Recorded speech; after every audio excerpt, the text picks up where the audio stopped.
welcome to That's Based. Happy Saturday. I'm your host, as always, the recently defeated, but nonetheless not out, Caleb Salvatore.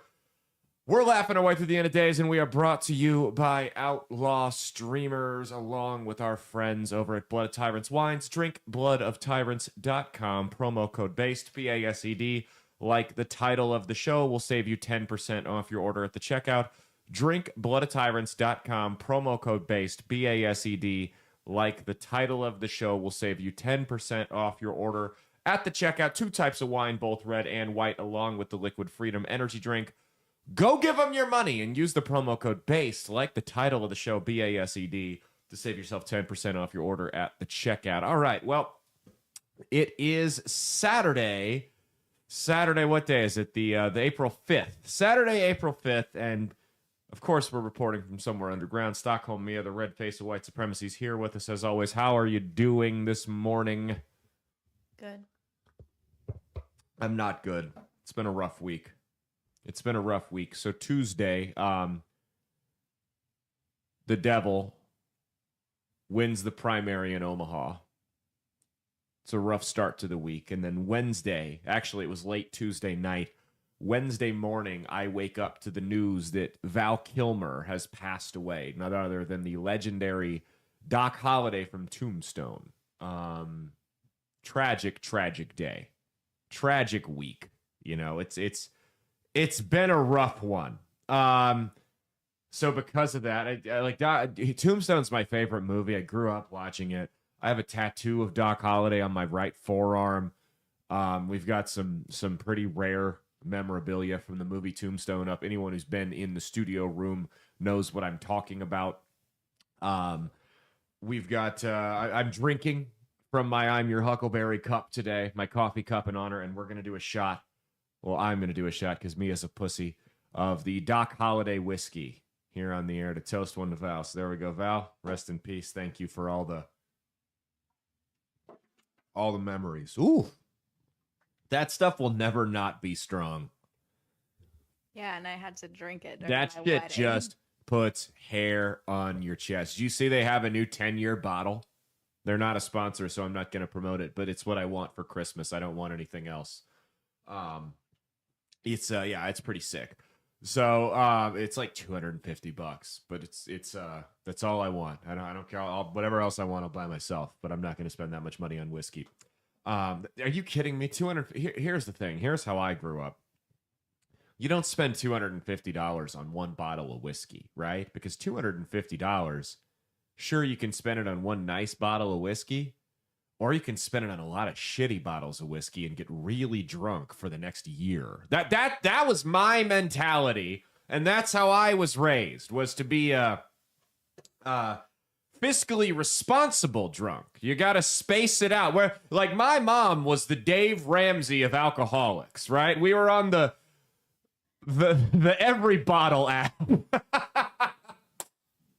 Are we really gonna air that? That's no, I mean I'm kidding, obviously. Mia can attest. Do I really drink all that much?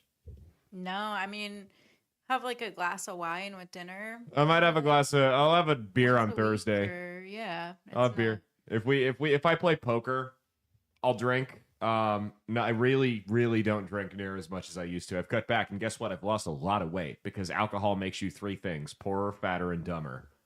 And sometimes that's okay. There's nothing wrong with indulging. I'd be lying if I said I didn't, right? But yeah, so we got a whole bunch to talk about this week. We have got the Satanists try to storm the Kansas state capitol. We've got updates on the Tuesday elections, a Trump third term. Could it be in the works? A Donald Trump third term. Tariffs, or as Trump's calling it, Liberation Day. We've got the defundings are going on. Our favorite ratchet congresswoman is back. Bill Maher visits Donald Trump with an unlikely host. We got a whole bunch of stuff going on. A whole bunch of stuff going on this week. But before I get into current state of the left or anything, I saw the other day, the Omaha Police Officers Association posted a homeless man had been arrested for the 32nd time since 2013 This guy's been arrested 32 times for both lewd conduct or indecent exposure. Many of the time, now this is going on at bars, at hotels, all over the city. Many of the times this is taking place, he's also in possession of methamphetamine. So, like, my question here is, what the hell is this guy doing on the street? What the hell is this guy doing on the street? Is there a homeless privilege going on? Everyone wants to talk about white privilege and male privilege. I'm genuinely curious. Is there such thing in this country as homeless privilege? Because I can guarantee you right now, if myself or any of you listening to this exposed ourselves 32 times to people out in public, we would be behind bars for a very long time, especially if we were high on meth while doing it. Now, I know the left's answer to this is always something like, if we just need affordable housing. We just need affordable housing. Here's the problem for that. Well, there's two problems for that. Number one, we used to have free housing for people like this. They were called asylums, and you do good or pussy, shut them down. Number two, I don't care how affordable you make the housing for that guy. I don't care if his rent is free. I don't care if he's paying $200 a month. It doesn't matter. A guy who exposes himself 32 times that we know of, these are just the times he's been caught. A guy who exposes himself 32 times, the schizophrenic drug addict, the people that are out, assaulting people on the streets for no reason. It doesn't matter what type of housing you put them in. They're going to ruin it. They're going to destroy it. They're going to trash it. Mia, did you know that Habitat for Humanity does not give away free houses? Do you know that? The ones that they built? They're not free. How much are they? So what happens is they build the house, they pay to build everything. And if you're going to get a Habitat for, because I did a build one time. If you're going to get a Habitat for Humanity house, you have to be involved in the construction of it. So you're there working, building the house up. And then what they do is they give you an interest-free loan. So they pay to build it up, and then they give you an interest-free loan. So they're not making any profit off of it. So you're actually paying to live in the house, because what they've said is you see these other nonprofit organizations that just build people houses and leave them, and they don't have any ownership in it. They don't have it's free. They don't appreciate it, and the place gets wrecked. So Habitat for Humanity, it's not actually free housing. That's what people don't realize.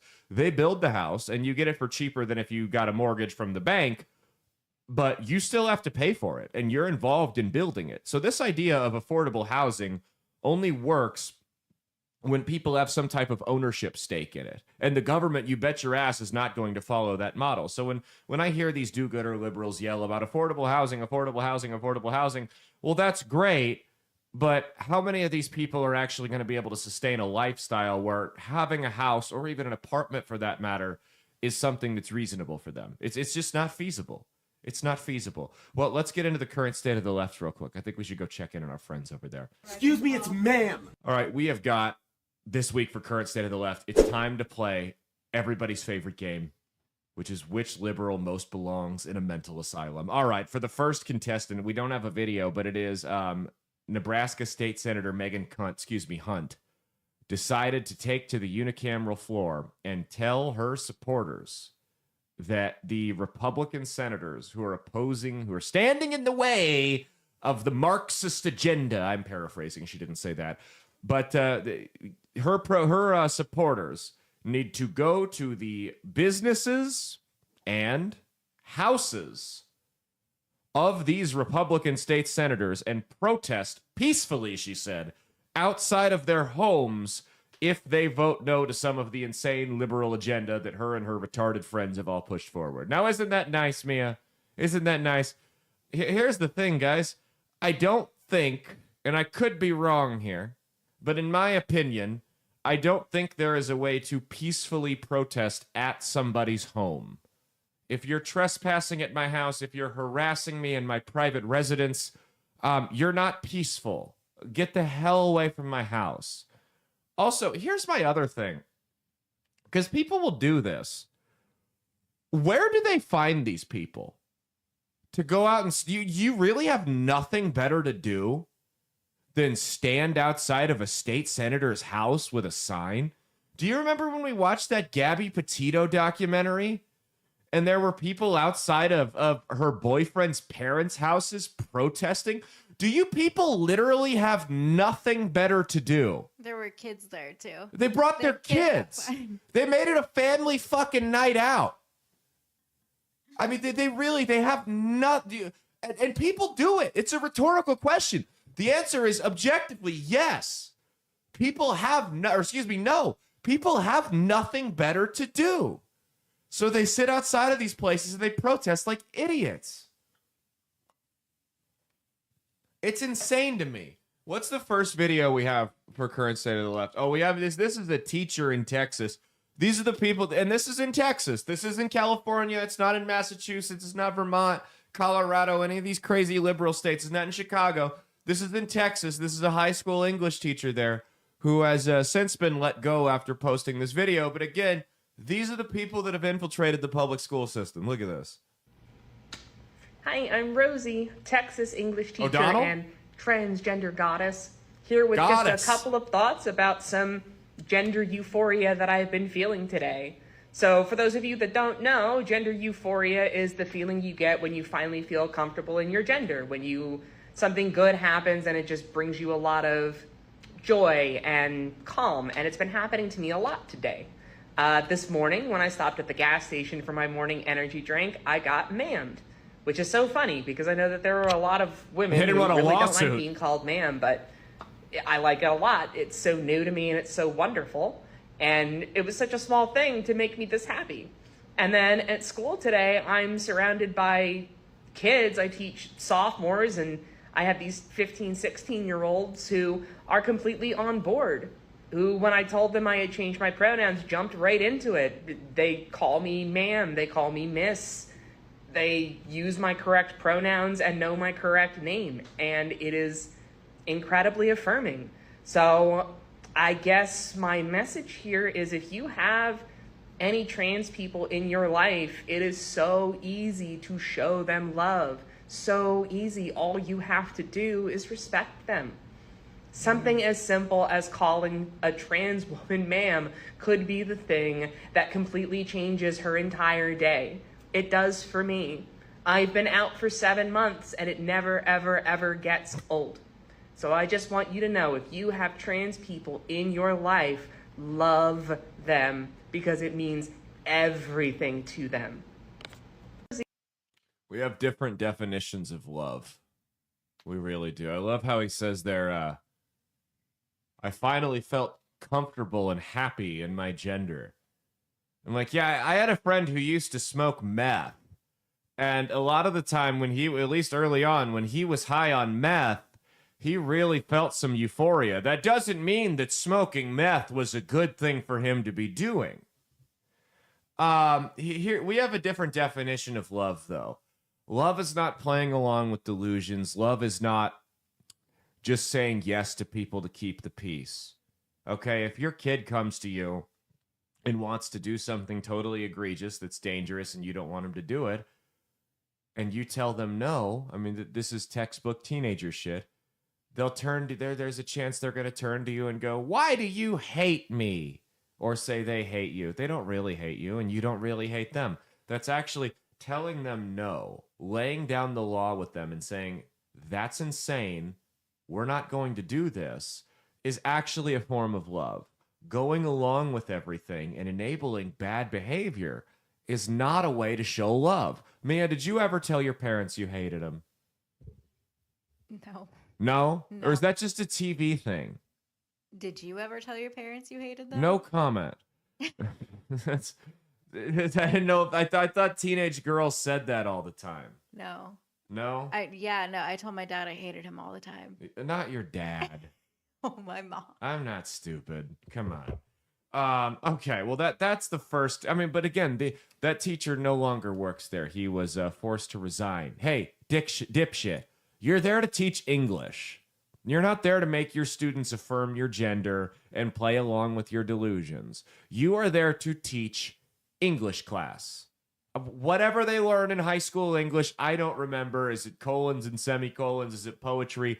Whatever it is, has nothing to do with gender. If you want to talk about that crap, Go be the biology teacher. You're not the biology, or I guess in your case, it'd be the psychology teacher because you're nuts. You're not the psychology teacher, though. Therefore, you have no business talking about pronouns or any of that. It's not up to you. That, again, how fragile are you? This is how I know it's all bullshit. How fragile are you that you need to be affirmed by 15-year-olds? 15-year-olds. 7 years ago, these 15-year-olds were eating laundry detergent for a YouTube challenge, and you need to be affirmed by them. Do you know what these kids do now? What were you going to say? Nothing. I was going for my wine. Oh, well, how drunk are you? You grabbed the microphone instead of the wine. You know what these kids do now?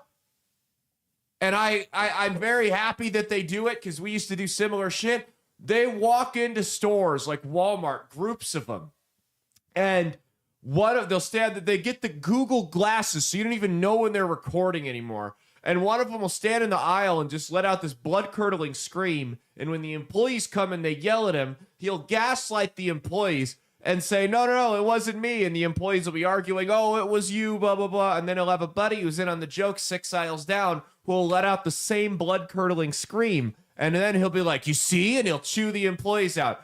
And it's fucking hilarious. It's fucking hilarious. And I love that these kids do it for the love of the game. Or these kids have found a way to do it for money. Because I used to terrorize retail employees when I was 15 for the love of the game. Okay, there was no cash in it. There was no clout in it. We didn't have smartphones. We did it for the love of the game. So I'm like Bill Russell, who barely made any money off of basketball, but really laid the foundation for the NBA, watching guys like LeBron James make $1 billion. So I'm really happy that you guys have found a way to do that. Big shout out to these kids. But with that said, if you need the affirmation of the guy who's screaming in a Walmart, maybe you could go talk to the homeless guy who exposed himself 32 times in Omaha in the last 12 years. All right, next one up for current state of the left here. This is a okay. So we've got the ongoing epidemic of people vandalizing Tesla cars, and one guy got caught. The Tesla's fun fact: if you're going to vandalize a Tesla, they have cameras all over the place. You will be identified. You will be caught. And like we talked about a couple weeks ago, violence, whether it's against a person or piece of property with political or religious backing to it, is terrorism. If you're trying to advance a political or religious agenda, you are committing terrorism, and you will be arrested and charged with a felony. It's not worth it to feel good in the moment and go brag to your Reddit friends about. This is a guy who the internet tracked down, and he gets confronted. Go ahead and check this guy out. He shits bricks. It's hilarious. Free service. Free service? How about you pay for the repairs? Write a check. You just bought a Tesla. I can wipe it off with a towel. No, it's not no. a key. It is a hate crime, sir. It is a hate crime. Did you write a swastika on there? I'm sorry you're upset. Did you write a swastika? I'm sorry you're upset. Not that I did it. I'm sorry you're upset. Not that I did it. I'm sorry I got caught. Apparently it doesn't Did you work, write a the crayons swastika don't on work. the? It's a key, sir. We see it on the video. It's not a key. Did you? Is it a swastika? I was probably putting my keys in my pocket. Is it a swastika? Mm-hmm. Have you looked at your car? Is it a swastika? Is there a key yes. mark? Is it It's a not- swastika? that's impossible. It's at the police right now. It's being fingerprinted. What do you mean it's being fingered? Uh-oh. Because they're trying to track you down. Thankfully, Facebook tracked you down. So your business, your freaking livelihood, everything now, Listen. because you chose to write so to tell Facebook that you're sorry for writing a swastika on a Tesla. Listen, I said I'm sorry. For what? And I For what? apologize. For what? I have nothing against For your what? car, and I have nothing against you. So why Okay. would you write a swastika Yeah, you do. on a Tesla? Obviously, I have something against Elon Musk, but that's not the So way Elon to show Musk my... owns that car because No, it was he bought owns and the paid company. for. It was bought and paid for a long time. That's owns the why it's company. misguided, and obviously, I did not intend to do this. All right, sir. we're gonna wait for the. I didn't intend to do it. You know, he just didn't intend to do it, Mia. He walked over, pulled it out of his pocket, and drove his key into the door. He didn't. It was an accident. I love how his demeanor instantly changed once he brought up that he went to the cops. Oh, that the police are involved? Yeah. Yeah, instant shit. Like, what? Oh, shit, I'm going to have consequences for the first time in my life? Oh, my God. You can just tell that's a guy who's never been held accountable a day in his life. And he just got in front of the whole internet. And now he's going to go to jail for it. That's the best part. You want to know the funniest thing about this Tesla thing? The funniest part about this Tesla thing with these people going around vandalizing Teslas, you guys understand, Tesla manufactures the parts, right? So when you drive a key into the door and they go file the insurance claim and the insurance cuts a check to Tesla, Elon Musk is actually getting paid when you do that. You understand that? When you do damage to total a car and insurance writes a check for a replacement, you just bought a second car from Elon Musk. He already got the money from the first one. You just bought a second car from Elon Musk. Every time you guys do this crap, you put more money in Elon Musk's pocket, literally, because the insurance is cutting checks for replacements. And the insurance they're not going to foot the bill on this. They'll pass it on to their customers. So what'll really happen here is, or all that's really going to happen is the Tesla owners are the ones who are going to get footed with the bill of a higher car insurance rate. By the way, I don't have numbers in front of me, but I'd be willing to bet that 70 to 80% of Tesla drivers probably vote Democrat. That seems to be your typical electric car and Tesla driver there. Isn't typically a MAGA conservative. That's just how it goes. We got another one here. Speaking of unhinged liberals, liberals need to stay out of traffic. Liberals and women both need to be banned from being around vehicles and voting. And, maybe the country will be a whole lot better off. This is a guy, I don't know what happened. There was a bumper sticker or something that led to a confrontation, and the liberal absolutely lost his mind, and the guy caught some of it on video. And this one doesn't quite end the way they normally do. Go ahead. Hi, TikTok. Hi, Live. Yeah, go ahead. Go fuck yourself. Go fuck yourself. You're not paying attention. I'm paying attention to you. I can do it too. Fucking dumbass. Hey, Hi. you Joe Biden looking motherfucker. Oh, You yeah, suck my fuck dick, you fuck fucking yeah. faggot. Fuck You yeah. faggot. Oh, God. Dottie, he just hit somebody. Dottie. Oh, God. First off, is that Theo Von on the camera there? Because it sounds exactly like him. That's okay.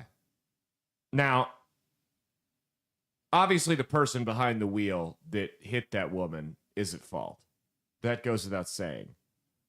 But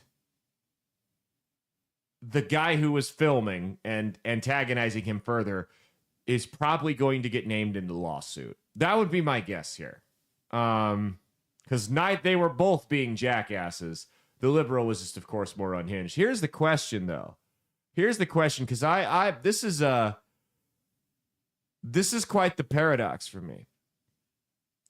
Who do I side with in this situation? We have an unhinged liberal who was being crazy, and his recklessness led to somebody getting seriously hurt.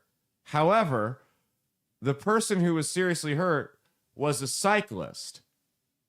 So who do I side? Because we all know how I feel about cyclists. They're the bottom of the barrel of humanity. They're literal filth.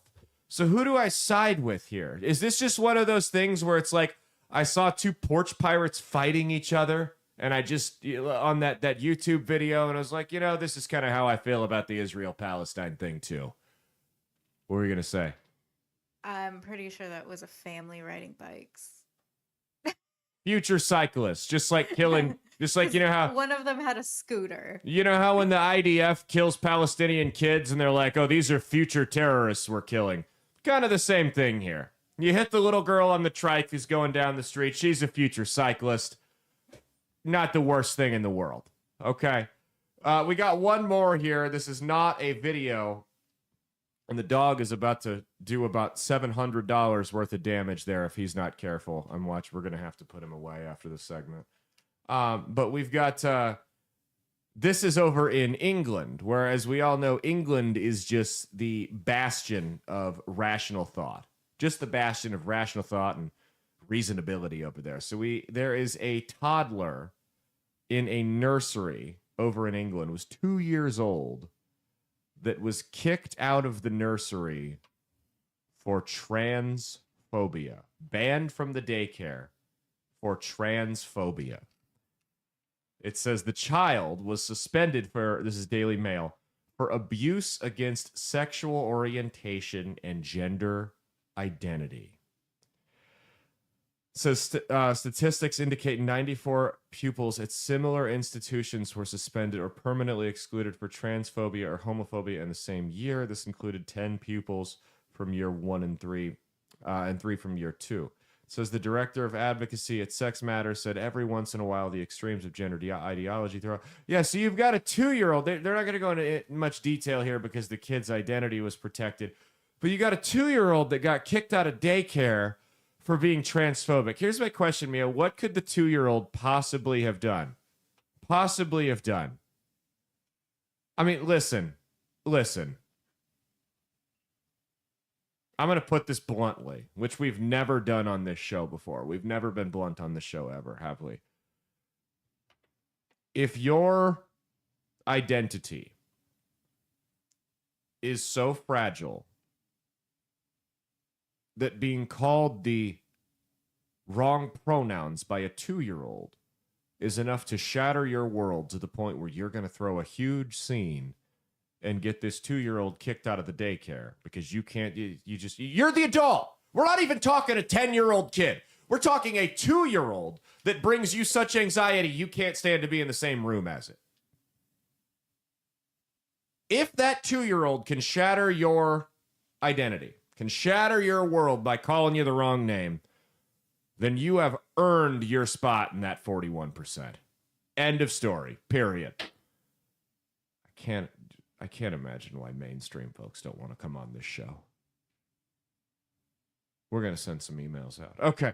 All right. Well, that has been Current State of the Left. Stay tuned. We got the lead topic coming up. We're going to be talking all kinds of fun stuff. Don't go anywhere.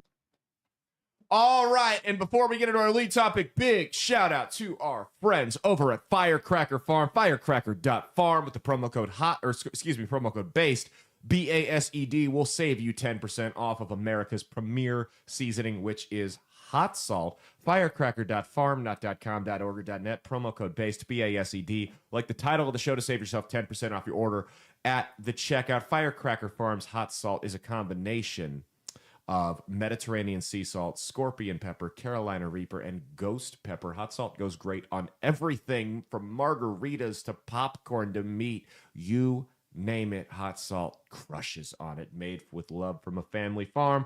Go check them out, firecracker.farm, promo code BASED, BASED.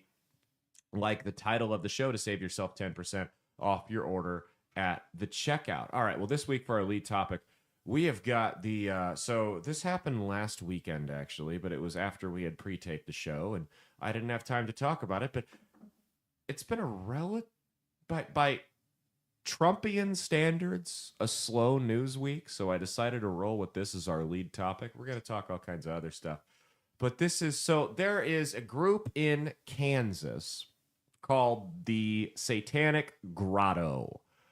And the Satanic Grotto is led by a guy named Michael Stewart, he's got like a demon face tattoo on the side of his face. And what the Satanic Grotto does, they don't actually worship the Christian devil. That's like the Church of Satan and groups like this. When you hear satanic, we're not talking about Illuminati satanic pedophiles. These are neck-bearded atheists, and they're secularists. And what they do is they hate Christianity, and they go around the country, and they'll mock Christianity. They don't actually worship the Christian devil. They don't believe in God or the devil. Now, depending on what Christians you talk to, these people may or may not actually be worshiping the devil. They just don't realize it. But in their mind, they're not standing around sacrificing babies to the Christian devil. It's a bit they do. But they take the bit to certain extremes. And here's my thing, just to the point of outright mockery. And here's my thing. Here's my thing with this. I see this all over the country and all over Europe. These guys have a foothold. But they never go after Islam, which is objectively a more oppressive religion and abso-fucking-lutely has more cultural sway in the United States and especially in Europe than Christianity does. It's 100% true. Christians do not have the sway that a lot of people think we do. Did you know that every religious organization in the country in 2024, every Christian religious organization in the country in 2024, you can fact check me on this. This is churches, religious, whatever. Political donations added up to less than $10 million.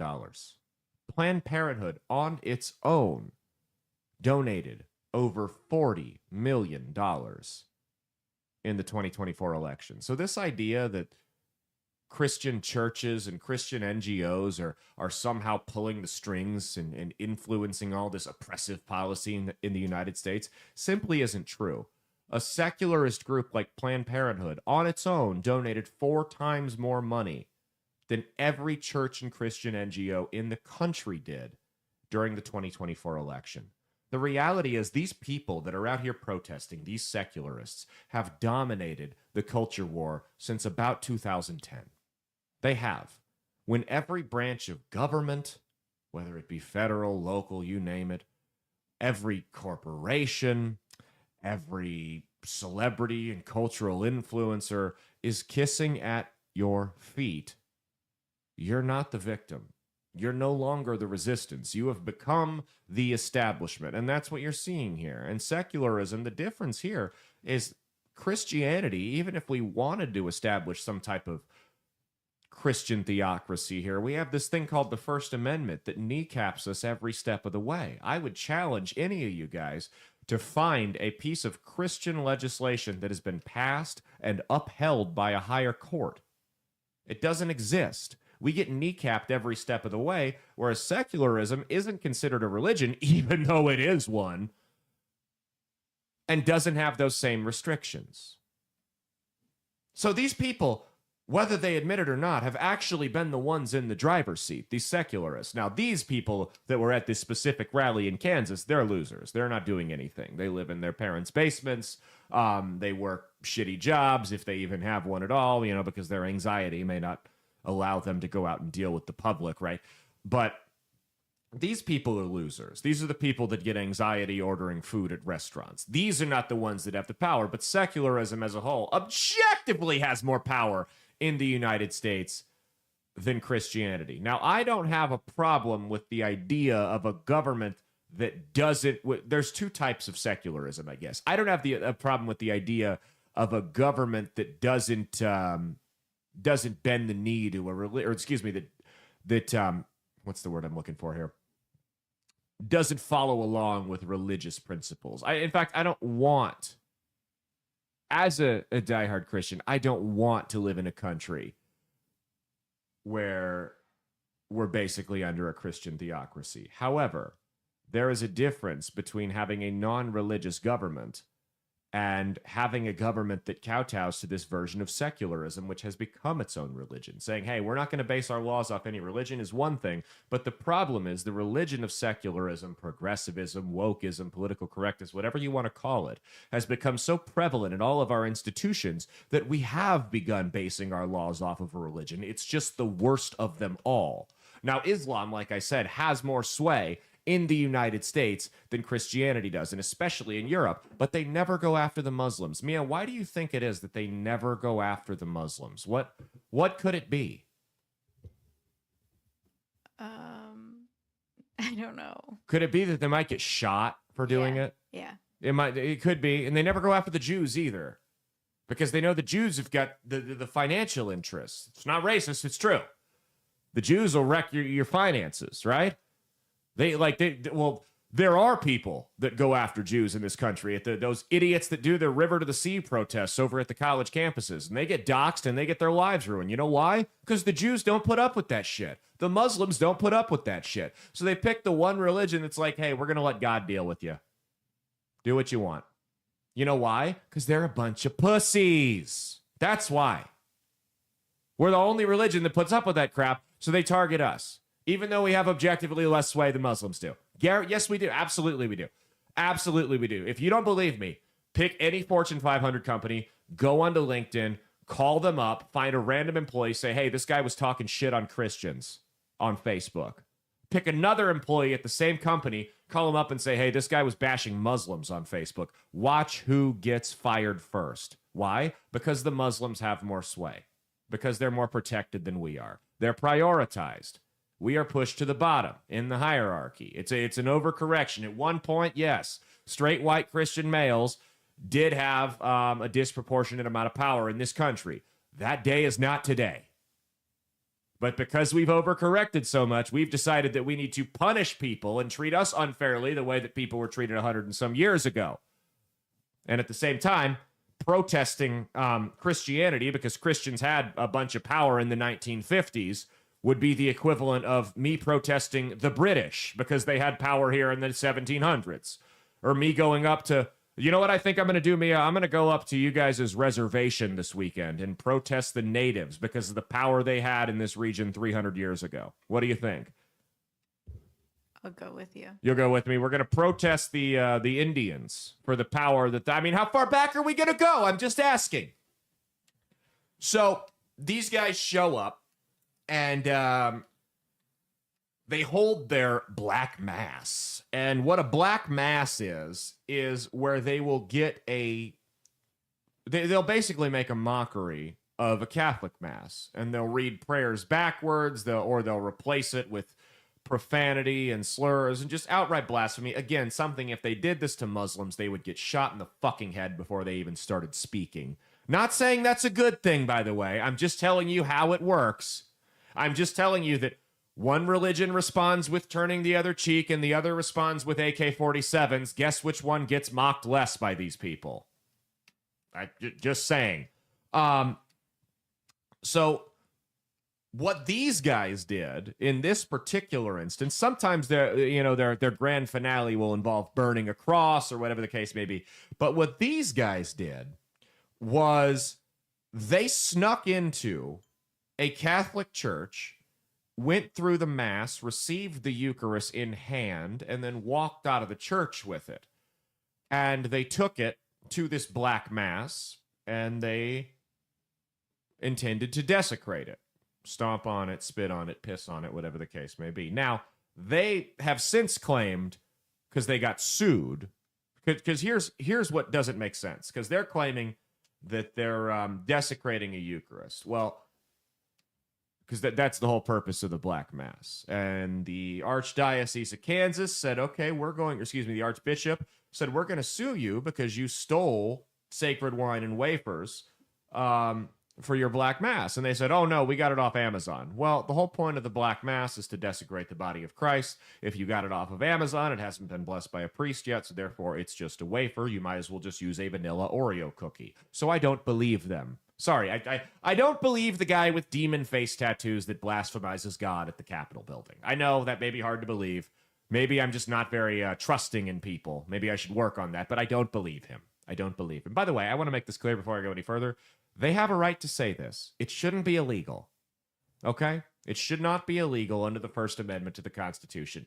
Same way Nazism shouldn't be illegal as long as you don't hurt anybody. You're allowed to be a retard. Okay?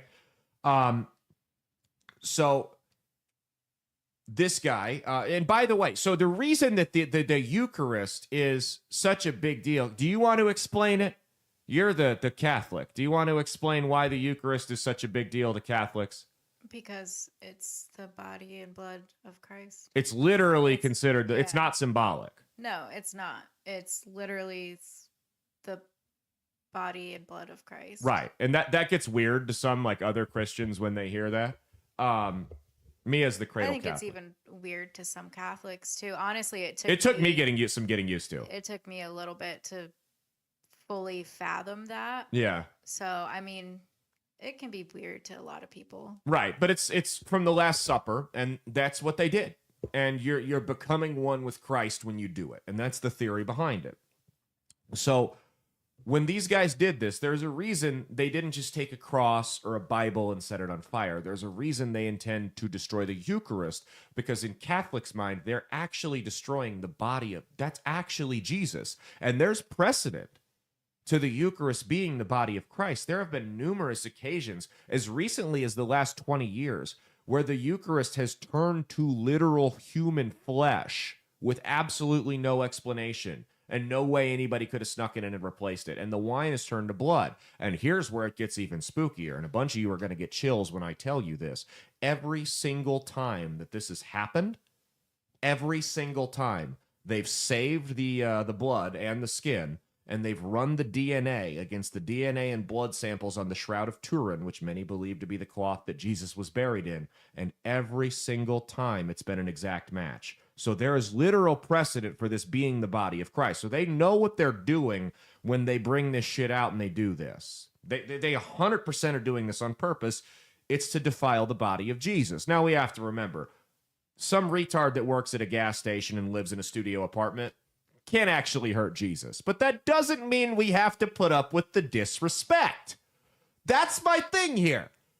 I think too many Christians live, or they take the turn the other cheek thing a little too seriously, a little too literally. Guys, turn the other cheek is like for when somebody's being a dick to you and lying at Wendy's. Turn the other cheeks for when your coworker's on your nerves or some idiot at the bar is hitting on your woman and wants to fight you. That's where turn the other cheek comes into play. No one said that we have to just put up with outright assaults on our religion. In fact, we're asked to defend it in more ways than one throughout the Bible. You can go look that up for yourselves. I'm not going to sit on here and quote scripture because that's not what this show is. But we're asked to defend God and defend the faith multiple times throughout the Bible. That's a responsibility of ours. I mean, guys, turn the other cheek does not apply to your family and faith. It does not mean you have to be a doormat for the world that just gets trampled all over. We are told to make no peace with evil. So stop making excuses for people that fucking hate us. Because that's what I see a lot of Christians doing. A lot of Christians that are out here defending these guys. Yeah, they have a right to say it. Leave it at that. You don't need to defend these guys like they're your own children. They hate you. They would never extend you that same grace. I'm not saying you have to hate them back, but let them take their medicine when they get it. You don't have to go out on a limb and waste your time and energy defending this fucking filth that we're going to show you in these videos. Because here's the reality, guys. You losers, you limp dick milk toast Christians that are sitting there on Facebook. Oh, we gotta be nice to these guys, blah, blah, blah. Let me tell you something, man. If Christians in like the 1400s took your mentality or took that turn the other cheek mentality as literally as some of you do, there wouldn't be Christianity anymore. The Ottoman Empire would have marched through Europe and enslaved or killed everyone who didn't renounce their faith. We wouldn't be around anymore. We would all be Muslims. Now, there would be some advantages to that because women wouldn't be able to vote or drive. But I would say it's probably a net negative when I look at, how Europe and the United States are and how Islamic countries are and how Europe has gone downhill the more Islamic it becomes. I'd say it's probably a net negative to live in a predominantly Muslim country under Sharia law. Beside the benefits of women not having rights, it's a net negative. Okay? So let's play the first video here. This has just been on my nerves all week. I'm seeing way too many Christians defend this fucking guy, and it's disgusting. It's disgusting. I agree he has a right to say it. I won't go any further than that. Whatever happens to him happens, and I don't care beyond that. I don't care. These people hate us. I'm not going to show them any grace beyond what I have to. Of course, I forgive him for what he did, because I have to do that too. But that's as far as I'll go. But here's the first video from the Kansas State Capitol. Check this out. In my capacity as priest, I force you, whether you will it or not, to descend into this host and incarnate thyself into this bread. Jesus, partisan of roses, bandit of homages, robber of the affection, hear me. Oh, you lasting foulness of Bethlehem, we command you and confess you. We command you to confess your impunity, your inaccessible crimes. We would drive the nails deeper into your hands. We would press down the crown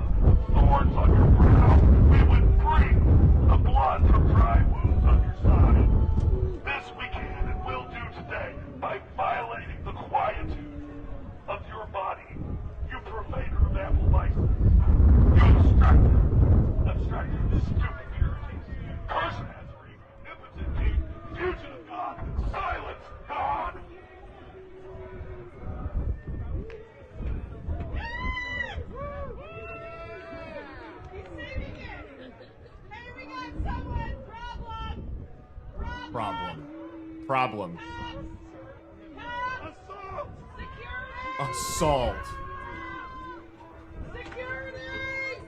Yeah, he's really being assaulted right there. The tolerant left, live and in color.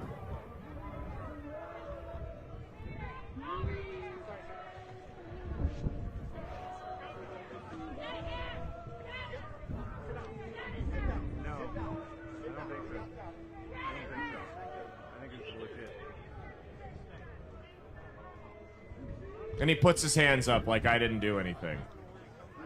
God, I wish they'd Rodney King that fag.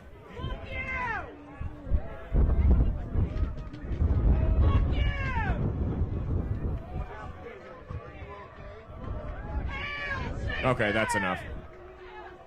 So for those of you listening at home, the guy says a bunch of nonsense and dribble, and he throws the Eucharist on the ground and prepares to stomp on it, and a guy jumps in, grabs it, and consumes it so that the guy can't defile it. Well, the guy, the Satanist, Michael Stewart is his name, as the Catholic is lying on the ground, not attacking anyone, just lying on the ground, Michael Stewart yells, "Assault," and then begins hitting the guy upside the head as he lies on his stomach in the fetal position over and over and over again. Now, I don't know how they do things in the Satanic Temple, but I don't believe that is assault to lie on the ground and get punched over and over. Mia, is that assault? To just get hit? Yes. Well, then we need to arrest Rihanna right now, if that's the case. We need to SWAT team Rihanna because she is a serial domestic abuser, if that's the case.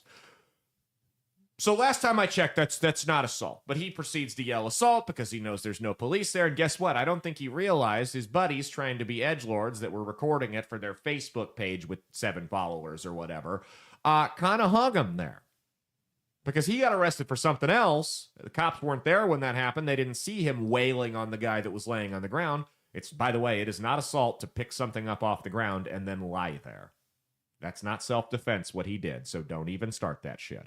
I literally, there were people arguing that was self-defense. Actually, they were arguing that the second video we're going to show here is self-defense, and when I would send them that first video, they were oddly silent. Oh, didn't know that one. Didn't see that one. Not that angle. That, side note, that guy hits like a fucking girl. That's a big dude, probably 6'5", 260. Hits like a fucking girl. And that really shows it up.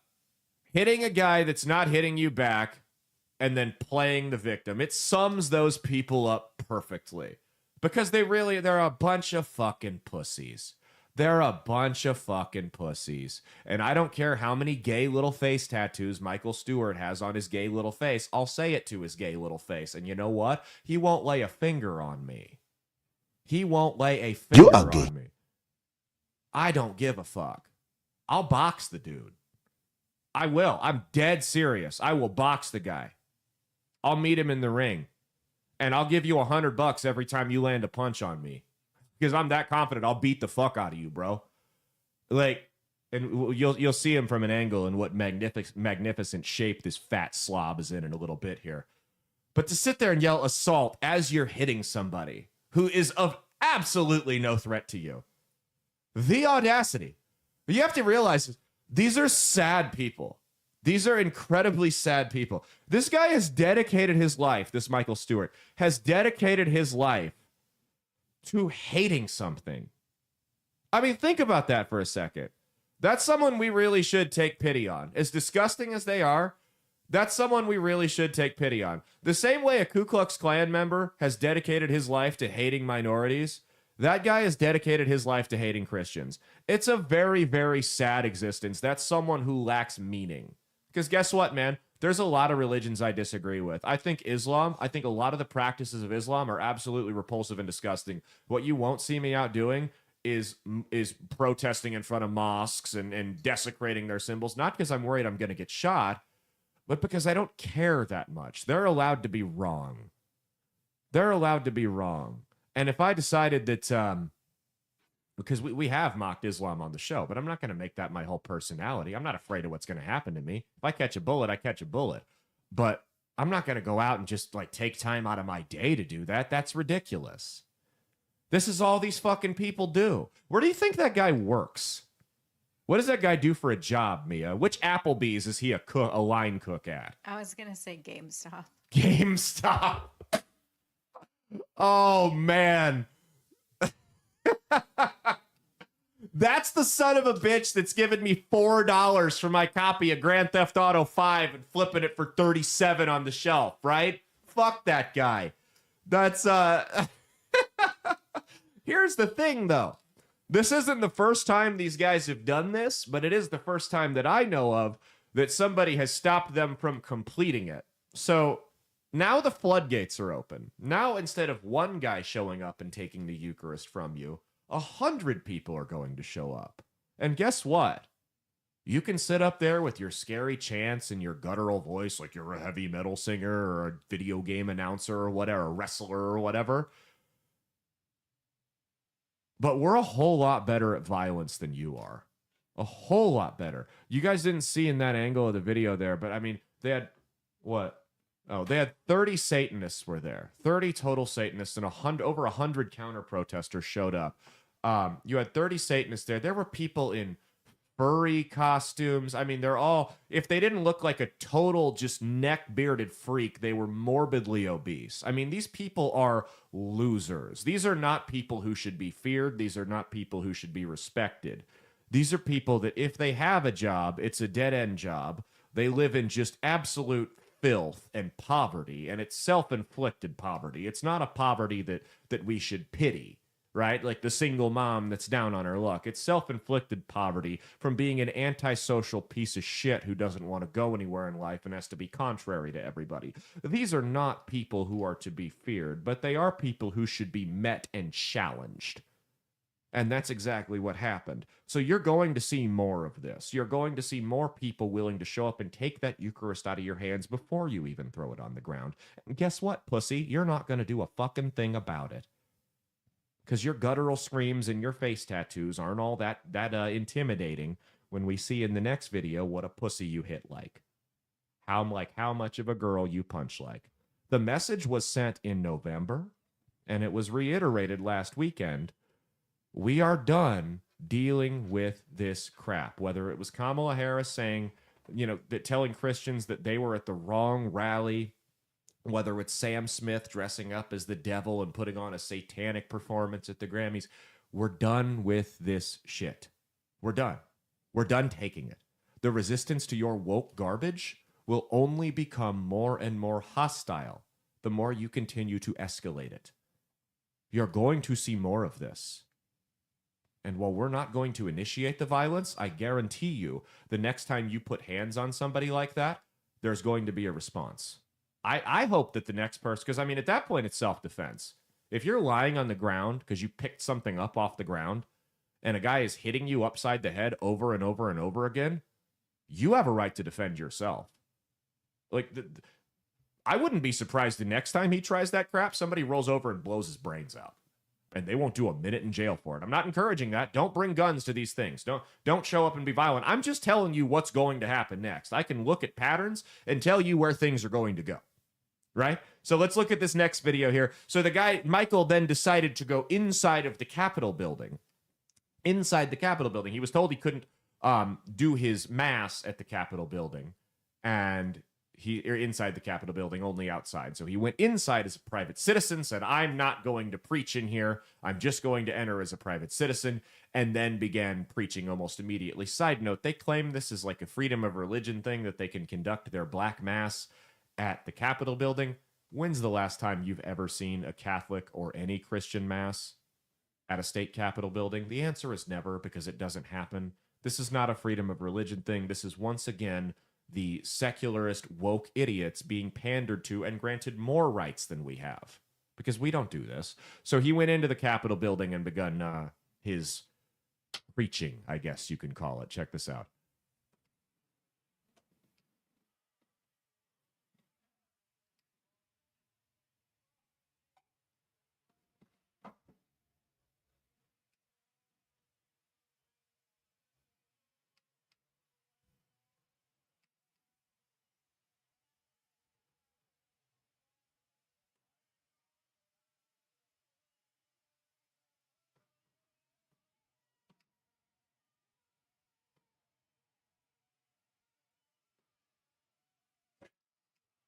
Yeah, that's a pussy. That's what a pussy looks like.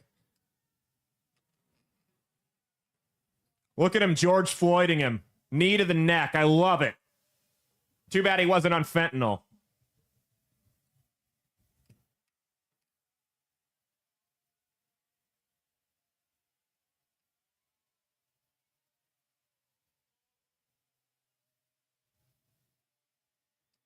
Look at that immaculate figure. That's a warrior's body right there. Fat fucking slob. Disgusting animal. All right, that's enough. So, here's the thing. So he went in there, he does his preaching or whatever. The guy tries to grab his notes or whatever they were out of his hand. He punches the other guy in the face. Now, here's the thing. It is assault to take something out of somebody's hand. That is assault. Whether it's self-defense to punch them after you've successfully pulled it away, we'll let the law figure that out. However, it's not self-defense after the threat's been neutralized and backing away to continue punching them, which is what he did there. And again, this summarizes him nicely. He's all too happy to fight somebody when he's surrounded by cops, cameras, 15 of his buddies, and the guy's half his size. Guarantee you he doesn't put hands on me. Guarantee you. If they ever show up here, I will go and I will take it out of his hands, and he will not lay hands on me. I guarantee you. So here's the thing. Now, there's people claiming that that's self-defense, right? There's people that are saying that that was self-defense, and he had every right to do it. Okay, if that's what you want to say. Now, remember, we played a video a week ago of Jasmine Crockett snatching a cell phone out of a reporter's hand who was trying to record her. So I just want to make sure we're on the same page here. Did did that reporter have the right to then punch Jasmine Crockett in the face? I want you to be consistent. If he had the right to punch that guy that took his notes out of his hand in the face as self-defense, did that reporter have the right to punch Jasmine Crockett in the face? Because that guy was told he couldn't go in there and preach, and he did it anyway, so he wasn't even supposed to be there. So a reporter who's doing his job, yeah, maybe he's being annoying, but that's what these people sign up for when they get elected, that sticks a camera in Jasmine Crockett's face and she snatches it out of his hand. Does he have the right to punch her in the face? I love it. These are the same people that said Kyle Rittenhouse didn't have a right to shoot the guy that was beating him upside the head with a skateboard. But if you take a notepad out of somebody's hands, then it's self-defense. It's fair game. Do what you got to do. These people, they have no ideological consistency. They have no ideological consistency because they have no actual allegiance. They don't have any morals. They don't have any principles. They don't have any values. Whatever scores them the most points. And right now, that idiot is their mascot. And if that fat fuck is the person that they want to put their names by, I say we go ahead and let them. Democrats' congressional approval rating in the United States right now is at a record low at 21%. If that fucking weirdo is the person that they want to side with, by all means, let's do it. Let's roll with it. Let's roll with it. Let's let the online neckbeard who works a dead-end job and lives in a shitty studio apartment, let's let him be your mascot that's afraid to fight unless the police and his buddies are there. Let's let him be your mascot. Perfect. Works for me. Michael, I'm dead serious. I'll box you. Time and place, you fat fuck. Let's do it. That's been our lead topic. We'll be back with trending this week in Store Brand TMZ. Thank you. All right, let's stop with my ranting and my pounding in my chest and my very, very real challenges to fight people. And very real. I'm serious. Let's roll. Anytime, any place, buddy. And let's hop into Store Brand Justin Bieber! No, it's okay. It's okay. All right, Store Brand TMZ. Let's check in on our favorite TikToker, Wise Words from Neve, and see what she had to say. I love the phrase, bear with me, because it either means be patient or the zoo heist was a success.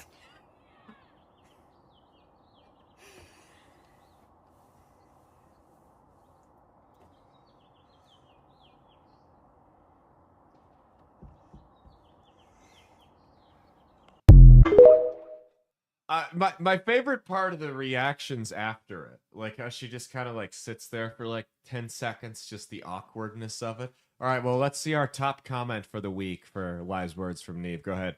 It was EMS DNR. Paint me black and put my neck under Derek Chauvin's knee. Winner, chicken dinner. That might be my favorite one yet. Okay, all right. Stormbrand TMZ. Let's get into some entertainment news here. I got news. I saw this on Twitter. Sydney Sweeney has called off the engagement. That's right. She is now single.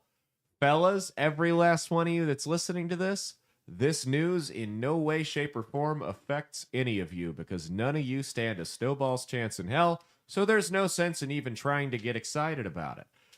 Next up here, this is, what do we got? Morgan Wallen did Saturday Night Live, and his exit is making headlines after the show. Go check this out. Thank you so much to Morgan Wallen. I had a wonderful time. Thank you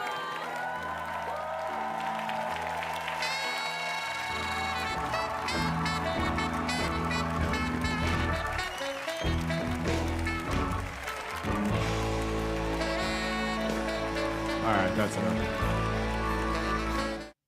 I mean, what was he supposed to do? Did he do something wrong? What's going on? I mean, at the end, he hugged the girl, and it looked like he was thanking her. Like, he didn't appear rude. He just left. He just didn't. Yeah, he's like, all right, well, I'm done here. Those clearly aren't his people. Listen, I came up around a whole bunch of people like that, and those aren't my people. So I know they're not Morgan Wallen's people. Like, that's just a fair assumption. I come from stand-up comedy. I've been around those types of people for a long time. And I don't want nothing to do with most of them. I guarantee you he doesn't. And then he also caught some more flack because he posted this on his Instagram here. Said, take me or get me to God's country as he was leaving. So so he started selling merch that says that now. It's gone a little bit viral. You know, he doesn't like New York City. It's okay. He doesn't have to. You guys don't sit here and act like you like flyover country. I actually think that the way that big city liberals treat flyover country and the South is actually worse than despising it, than the hatred that you see a lot of people from small towns show toward big cities, because it's almost demeaning and patronizing the way they treat it like a big dumb puppy dog that they can play with and then kick to the curb when they're done. You know, they like to go out and take advantage of it and buy up all the properties out there and skyrocket the values and price the locals out and run the small businesses out. But, like, they don't have any respect for the area. So I actually think that's worse.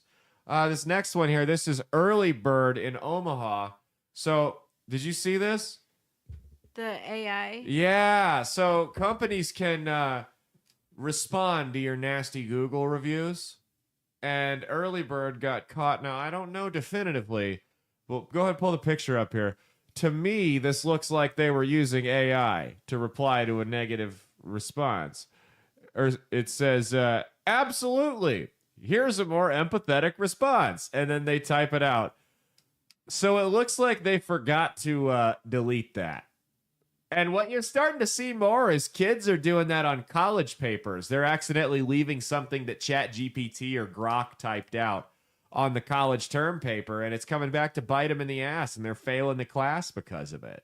That's so. I just thought it was funny when I saw that. I'm like, oh, you got caught. I mean, who really cares? I mean, if you're at the point where you're leaving a nasty Google review, do you care what that company says back to you?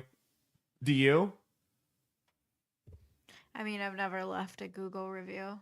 If I'm at the point where I'm leaving a nasty Google review, that company doesn't even want to talk to me, because chances are we've had words in person already, and I have not been pleasant. Also, this might be, I don't know how people are like feeling, so this might be unpopular, but like, I don't see it as the end of the world as a restaurant using ChatGPT. No, I don't think it's a big deal to respond. No, I don't. I agree. I don't think it's a big deal. Who cares? You're lucky you're getting a response. Period. Here's the thing. They really don't give a damn. They don't. The fact that they even bothered to input it into ChatGPT and said, go ahead and do this. I hate to break it to you guys. Lots of small businesses are using ChatGPT. Lots of small businesses are taking advantage of AI. They're using it as a virtual assistant. We use AI. We use AI on the show. AI is my free intern. I'm dead serious. If there's a news article going on, I'll go on and I'll say summarize. If there's a story going on, I'll say summarize this. Tell me what's going on so I have all the details and I can react accordingly. That's what. Because prior to AI, and you guys know I was really against AI when it first came out, when it first started getting big. Prior to AI, I would have to go on and do hours of research just to get a grasp of what was going on. All AI has done for me is just refine my Google searches. Now, instead of doing 3 hours of research for the show, I get everything done in about 10 minutes. It summarizes it. I can look. I don't have to go and get all the different opinions from Fox and ABC and blah, blah, blah. I have a very specific thing that I tell it to do, and it gets opinion pieces from both sides and lays out the facts, and I'm able to react accordingly. Now, if there's anything additional I want, I'll go look it up. But there's a lot of small businesses that are using AI. So you may be offended by this and it's inauthentic. A lot of them are doing it because as a small business owner, we don't have time to deal with all your bullshit. We really don't. So I get it. Next up, Desmond Watson, the Florida defensive tackle, has gone viral at the NFL Combine because he weighed in at 464 pounds. 400. He has a 25-inch vert, though. 464 pounds. There is nothing. You fat piece of shit. Literally, if there's ever been an appropriate time for that. So this guy almost weighs as much as Nebraska State Senator Michaela Cavanaugh. This is a monstrous man, right? It's just an unnecessary stray that she caught there. Such an unnecessary low blow that I will never hesitate to throw. But I don't care what you're doing, guys. This is not healthy. They're 464 pounds. Come on. You know what the problem is with a lot of these NFL players that, I mean, even weigh north of 300 pounds, is they die prematurely because after they get out of football, they eat like they did when they played football and they gain another 70 pounds and they have a fucking heart attack.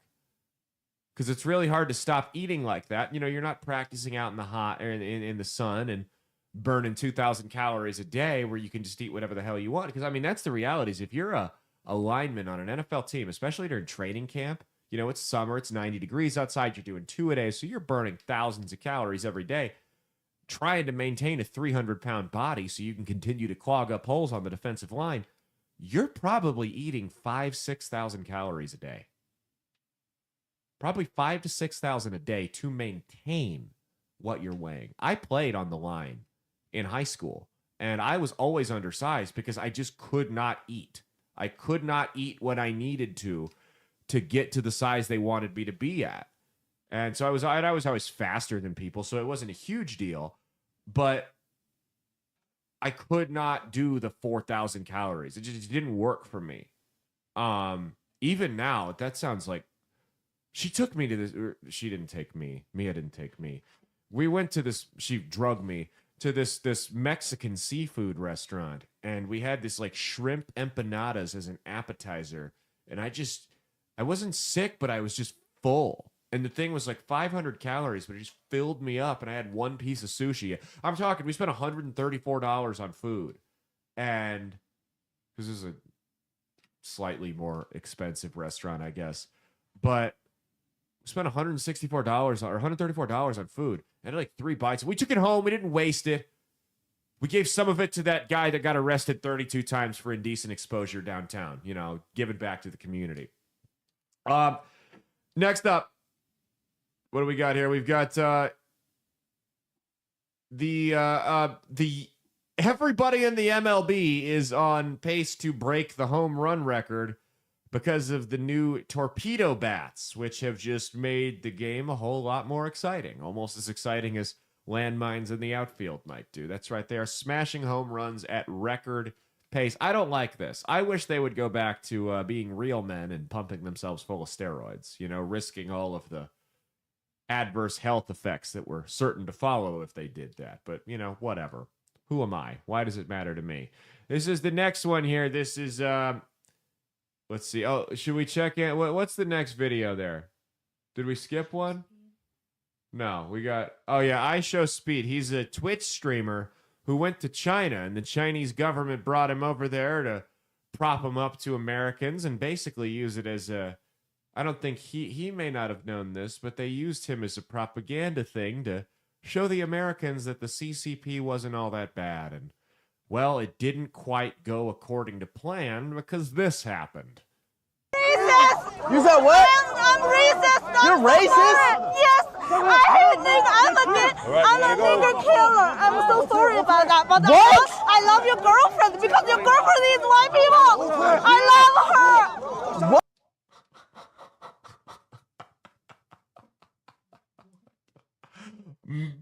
Billions of dollars and dozens of years of CCP propaganda down the drain in a 15-second video. You know, out of all of the videos we've showed on this show, I think that's close to one of the most unhinged ones. Just, yeah.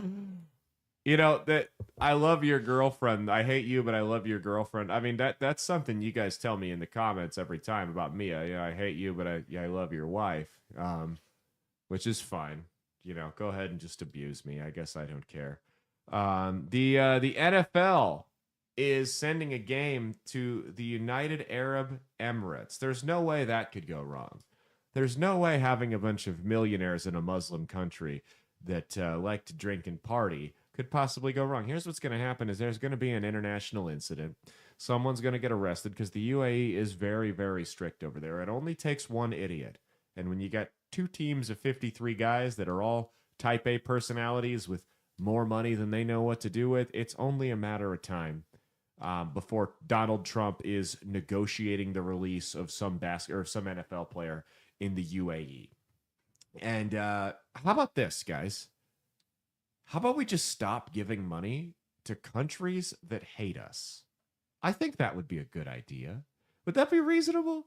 If we would just stop doing business with countries that hate us and our way of life and imprison us for acting the way we do over here, and just say, you know what, you want to do your thing on that side of the world, that's fine, but we're not going to financially prop you up.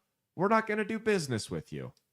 There's other countries we can work with if we really want to expand the game internationally, but we're not going to do business with you guys over there. Is that okay? Okay. This next one, this is a video. This is Kyle Gordon. He's a comedian. He's made a couple different songs that have gone viral because what he does is he makes fun of how different songs sounded. Now, he had an indie, folksy, like, what would you say? That sounded like the Lumineers. Yeah, like Lumineers, Mumford and Sons. Yeah. Kinda. Yeah, and it was basically he was making fun of the millennial indie music from 2011 that you would frequently see in commercials for, you know, brands like Kia or Frito-Lay or stuff like that. And he recently made a new metal version. New metal being Korn, Limp Bizkit, Linkin Park, Slipknot, Saliva, those bands that I grew up listening to. And I have a clip of it. Oh my God, you guys. This is the best thing I've seen all week. Suck the dick, drink the piss. Suck the dick, drink the piss. Fuck MTV, I ain't afraid to say it. That bubblegum boy band shit, it's gay. Fist fight me, pick the place. I'ma fuck you up and then fuck your face. Timberlake, fuck you, bitch. Nick Lachey, you better lick my dick. Insync, that shit's for chicks. I'ma get the CD and set that shit on fire. Well, I'ma say it. Well, I'ma say it. Well, I'ma say it. Fuck you. When you call up my brain, like a mental psycho freak. You go right back again. Chase on. Take out my trace. Call up my brain. Saying in the fucking fuck you. Does that not sound exactly like the music that I make you listen to in the car every day? Does that not sound like that? I mean, I'm not going to lie, unironically, I know it's supposed to be making fun of it. I fuck with it. It sounds just like the music I listened to growing up. It's on my playlist. It's been stuck in my head. Crawl to me. It's maybe that's that we should do like a Korn parody for the next song. There we go. We'll just have to figure out what we're gonna do. Huh. I'm just thinking out loud here. That's okay. We got one more here, and this is the WNBA. The WNBA is in the finals. So these are the two best of the best, right? Premier competition in the WNBA. Top two teams duking it out in the finals to see who takes home the championship. And I'm not going to lie, guys, this might be the best 45 seconds of basketball I've ever watched in my entire life. Go ahead and check this video out here. Okay, you're going to tell me these are the best two teams in women's basketball? This is as good as it gets, huh? Let's just watch this entire sequence. All right. The air balls happen, that's okay. See what this point guard does here. All right, there's two. Ionescu, she's a legend, right? Uh-oh. Stuck in the corner. This is game 5. This is the final game of the WNBA finals. The best of the best. Yeah, face says it all. That was like watching a team of fat middle-aged men play at the YMCA. Who do you think wins, Mia? The WNBA champions or any rec team? Rec team, as long as it's male. Male rec team, yeah. Any male rec team are the WNBA champions. They at least go to overtime. I'm not going to give it to the rec team because I've played in rec leagues and I've seen some really bad teams. That's horrible. I mean, that's seriously like, I once got told by a teacher in high school that when your kids are young, it's fun to go to their sporting events because it's cute. And when your kids are in high school, it's fun to go to their sporting events because it's competitive. But when your kids are in middle school or, 4th, 5th grade, it's absolutely miserable to go to their sporting events because it's neither cute nor competitive. It's just plain awkward. And I remember my brother being in middle school. I mean, obviously, I don't know what it was like when I was playing sports to spectate because I was playing. But I remember my brother playing middle school basketball, and that looked a whole lot like it right there. I think the middle school games might have been slightly more entertaining because there was always the chance that some parent could go ballistic on one of the refs or the coaches and get thrown out. Slightly more entertaining because there was always that possibility. Nobody cares enough about the WNBA to get thrown out, though. There is more invested in 6th grade YMCA basketball than there is the WNBA in this country, and that's the way God intended it, and that's the way the Founding Fathers intended it. Okay, that's been Store Brand TMZ. Stay tuned. We are going to get as much of trending this week done as we can in the next 40 minutes. Stay tuned. All right, before we get into trending this week's segment of trending this week is brought to you by Tactilian, gifts for the Patriot in your life. All kinds of cool gear for you, for your pets, for your wife, for your kids, for your home and office, for your vehicle. Tactilian.com, Tactilian.com with the promo code BASED, B-A-S-E-D, like the title of the show. It's going to save you 15% off your order at the checkout. And by the way, a percentage of the proceeds also go to help build homes for wounded veterans. Not that guy that goes around and masturbates downtown 32 times, but wounded veterans who need our help. Not the public masturbators, though. If there are veterans that are public masturbators, they don't get the house. Could you imagine like a wounded vet without an arm trying to be a public masturbator, but he couldn't because he didn't have an arm to do it with? I mean, that would be tough. Right? Tactilian.com, Tactilian.com. We're just pissing everybody off today. I don't give a shit. .com, promo code BASED, BASED, like the title of the show. Save you 15% off your order at the checkout. Go do it right now. Go do it right now. Okay, first up in trending this week, we have got the speculation is increasing that Donald Trump could be running in 2028 for a third term as president. Now, if you ask him, this is his third term. That's what he said. This is my third term because I was cheated in 2020. However, I don't want to call it my third term because I don't want to claim responsibility for the disaster that was the last 4 years. That's what he says. So he said this is actually would be a fourth term that I would run for. He's Trump, right? You don't take everything he says at face value. You guys should know this by now. But here's what Steve Bannon, his chief strategist, said on the Chris Cuomo show on News Nation a couple weeks or about a week ago. Check this out. Well, a man like this comes along once every century if we're lucky. We've got him now. He's on fire, and I'm a huge supporter. Want to see him again in 2028. And obviously, anybody who doesn't like what you say but judges it as a function of a lack of intelligence doesn't know anything about you. I don't make that mistake. You're a smart guy. Oh, you know he's term limited. How do you think he gets another term? We're working on it. I think we'll have a couple of alternatives. Let's say that. We'll see. We'll see what the definition. We'll see what the definition of term. We'll see what the definition of term limit is. All right. Well, so you're talking about litigating this issue because I don't want people to listen to our interview and say Bannon's cooking up an insurrection. Bannon is cooking up.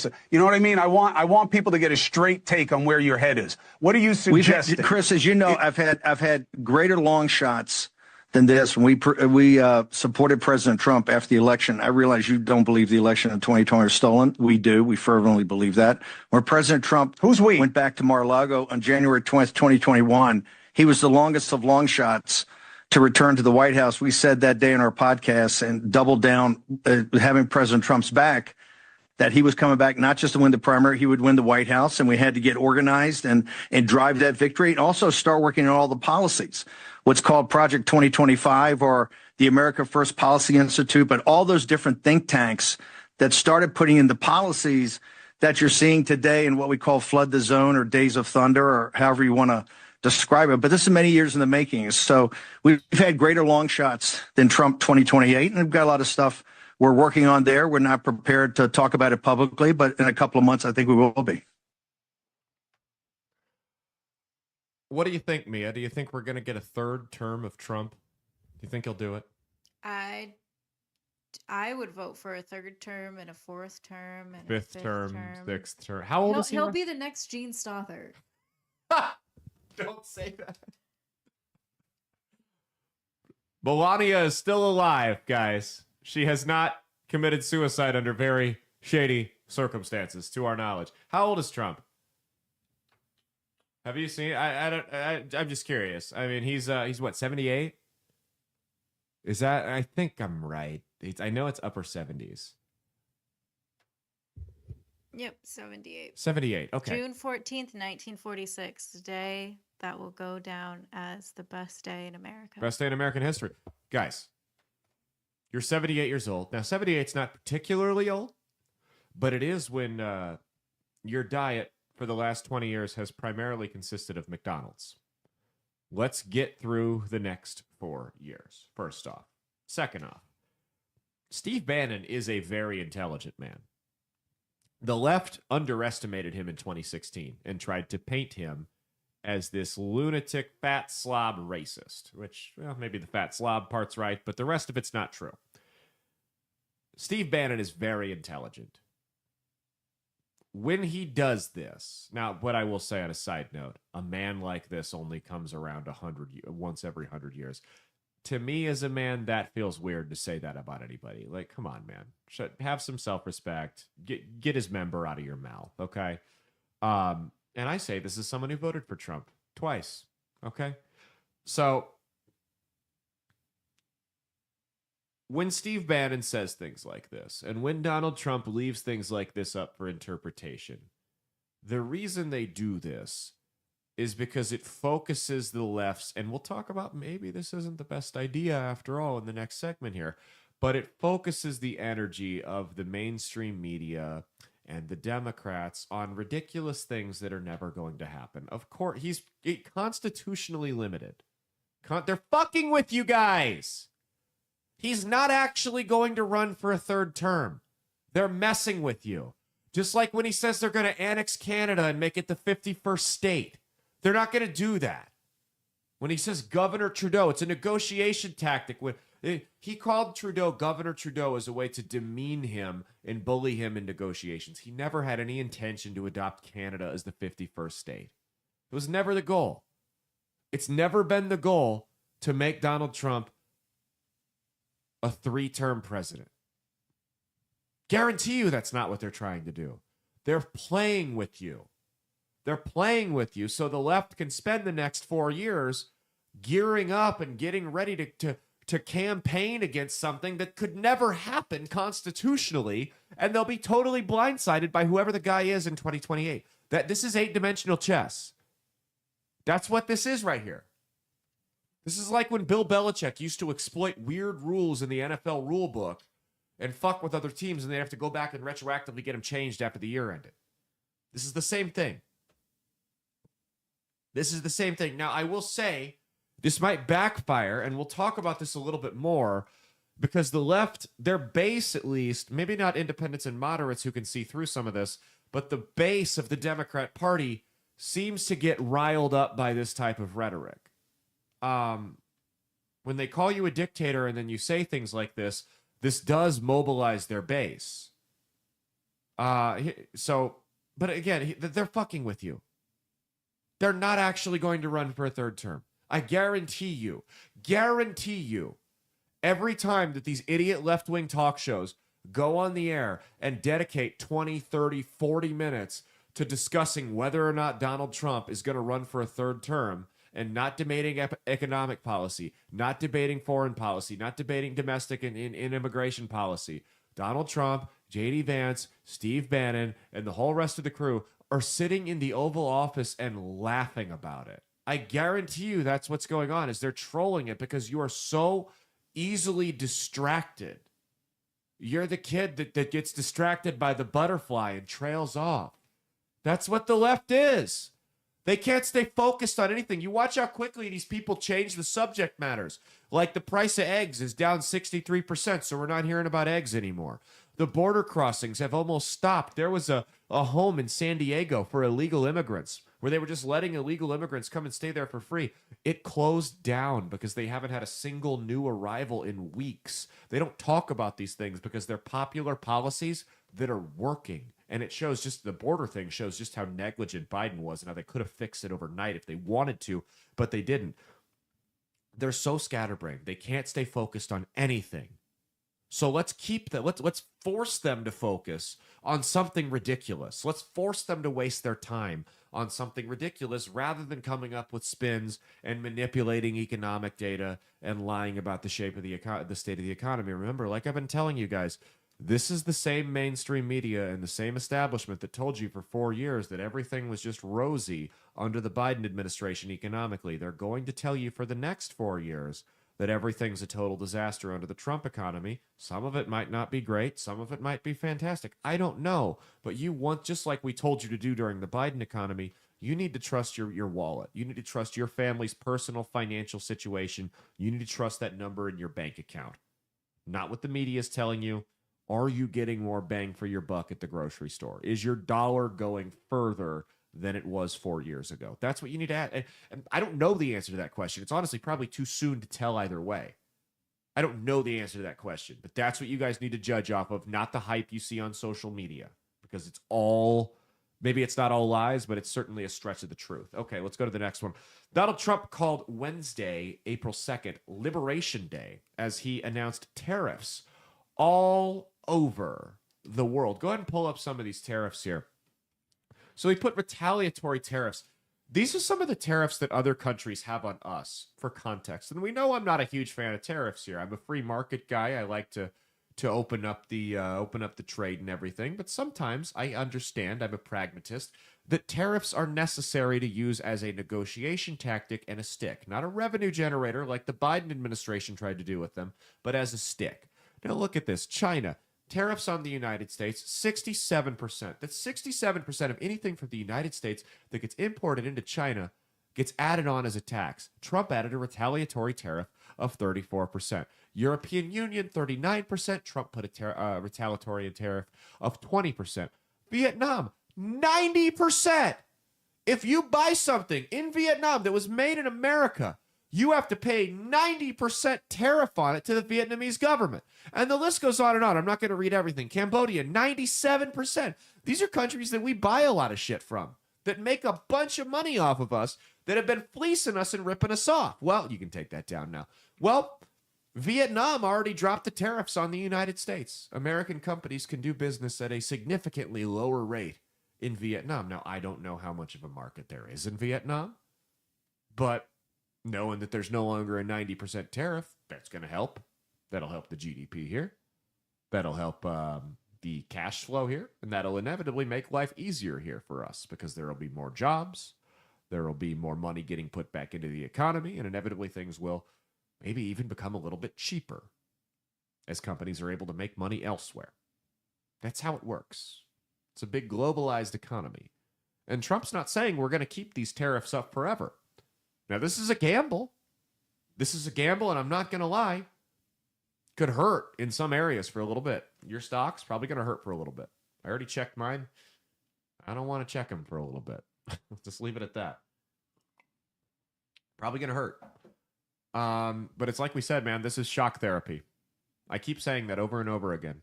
We had the opportunity to eat healthy and stop smoking and start going to the gym. We did it for a little bit, and then we fell back into our old ways. This is necessary at this point.